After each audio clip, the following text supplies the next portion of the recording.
আল কুরআন শব্দে শব্দে অনুবাদ। সূরাতুল ফাতিহা। আউযু বিল্লাহি মিনাশ শাইতানির রাজিম। আউযু আমি আশ্রয় চাই, বিল্লাহি আল্লাহর কাছে, মিন থেকে, শাইতান শয়তান, রাজিম বিতাড়িত। সরল অনুবাদ হবে আমি আশ্রয় চাই আল্লাহর কাছে বিতাড়িত শয়তান থেকে। সূরাতুল ফাতিহাতি মাক্কিয়াহ। সূরা ফাতিহা মক্কায় অবতীর্ণ। বিসমিল্লাহির রহমানির রহিম। বিসমি নামে, আল্লাহি আল্লাহর, আর রহমানি পরম করুণাময়, আর রহিম অসীম দয়ালু। সরল অনুবাদ হবে পরম করুণাময় অসীম দয়ালু আল্লাহর নামে শুরু করছি। আলহামদুলিল্লাহি রাব্বিল আলামিন। আলহামদু সকল প্রশংসা বা সমস্ত প্রশংসা, লিল্লাহি আল্লাহর জন্য, রাব্বিল আলামিন রব শব্দের অর্থ রব প্রতিপালক বা পালনকর্তা। আল আলামিন জগৎসমূহ বা গোটা বিশ্ব, নিখিল বিশ্ব। সরল অনুবাদ হবে সমস্ত প্রশংসা আল্লাহর জন্য, যিনি গোটা বিশ্বের প্রতিপালক। আর রহমানির রহিম। আর রহমান যিনি পরম করুণাময়। আর রহমান অর্থ পরম করুণাময়, আর রহিম শব্দের অর্থ অসীম দয়ালু। সরল অনুবাদ হবে যিনি পরম করুণাময় অসীম দয়ালু। মালিকি ইয়াউমিদ্দিন। মালিকি মালিক, অধিপতি।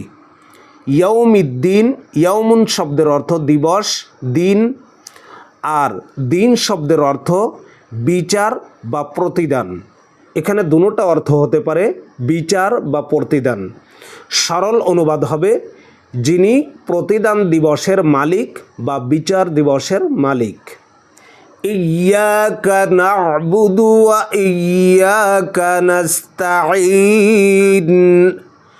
ইয়াকা কেবল আপনারই, না'বুদু আমরা ইবাদত করি, ওয়া ইয়াকা ওয়াও অর্থ এবং বা আর, ইয়াকা শব্দের অর্থ কেবল আপনারই, নাস্তাঈন আমরা সাহায্য চাই, আমরা সাহায্য প্রার্থনা করি। সরল অনুবাদ হবে আমরা কেবল আপনারই ইবাদত করি এবং শুধু আপনার কাছেই সাহায্য প্রার্থনা করি। ইহদিনাস সিরাতাল মুস্তাকিম। ইহদি শব্দের অর্থ হলো পথ প্রদর্শন করুন, না আমাদেরকে। সিরাত শব্দের অর্থ পথ, মুস্তাকিম শব্দের অর্থ সরল সঠিক। সরল অনুবাদ হবে আপনি আমাদেরকে সরল সঠিক পথ প্রদর্শন করুন।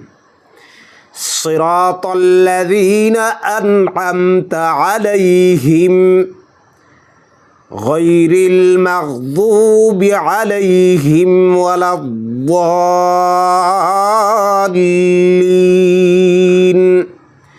সিরাতাল্লাযীনা সিরাত শব্দের অর্থ পথ, আল্লাযীনা তাদের, আন'আমতা আপনি নিয়ামত দান করেছেন, আপনি অনুগ্রহ করেছেন, আপনি অনুগ্রহ বর্ষণ করেছেন, আলাইহিম যাদের উপর, গায়র মানে নয়, আল মাগদুব আলাইহিম আল মাগদুব মানে গজব পড়েছে, অভিশপ্ত, আলাইহিম যাদের উপর, ওয়ালা ওয়াও মানে এবং, লা মানে না, দাল্লিন শব্দের অর্থ পথভ্রষ্ট। তাহলে সরল অনুবাদ হবে তাদের পথে যাদেরকে আপনার নিয়ামত দান করেছেন বা যাদের উপর আপনি অনুগ্রহ বর্ষণ করেছেন, তাদের পথে নয় যারা অভিশপ্ত এবং তাদের পথেও নয় যারা পথভ্রষ্ট। এখানে অভিশপ্ত বলতে ইহুদিদেরকে বোঝানো হয়েছে, যেহেতু তাদেরকে আল্লাহ পাক রব্বুল আলামিন শনিবারে মৎস্য শিকার করতে নিষেধ করেছিলেন, কিন্তু তা তারা করেছিল, অতঃপর তাদের উপর গজব নাজিল করা হয়েছিল। আরও বিভিন্ন কারণে অভিশপ্ত। তারা ঈসা আলাইহিসসালাতু ওয়াসসালামকে জারজ সন্তান বলেছে, মারিয়াম আলাইহিসসালাতু ওয়াসসালামকে জিনাকার বলেছে। ওয়ালাদ্দাল্লিন শব্দের অর্থ পথভ্রষ্ট। পথভ্রষ্ট বলতে এখানে নাসারা বা খ্রিস্টানদেরকে বোঝানো হয়েছে। কেন তারা পথভ্রষ্ট? যেহেতু তারা ঈসা আলাইহিসসালাতু ওয়াসসালামকে আল্লাহর পুত্র বলেছে, অথচ তিনি একজন মানুষ এবং আল্লাহর বান্দা ও নবী। সাদাকাল্লাহুল আলিয়্যুল আযীম।